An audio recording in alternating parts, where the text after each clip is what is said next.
দর্শক আসসালামু আলাইকুম।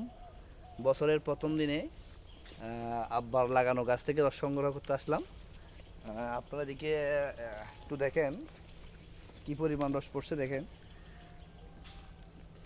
এই যে আমি গাছ থেকে রস নিলাম, মাশাআল্লাহ। এদিকেও আছে আমার গাছ, এদিক থেকে সংগ্রহ করব।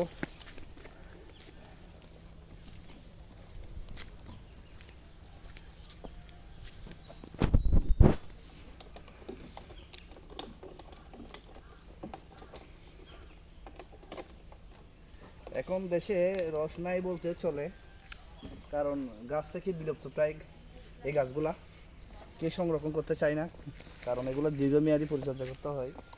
দীর্ঘমেয়াদী পরে আপনার তার রস পাবেন প্রায় 10 বছর পরে। সেই জন্য আমাদের এলাকায় এদিকে একদম গাছ নাই বলতেই চলে। এই রসগুলো আসলে সিদ্ধ করে খাওয়া যায়, আবার অনেকে বাবা পিঠা দিয়েও খায়। এগুলো দিয়ে আবার গুঁড়ো তৈরি করা হয়।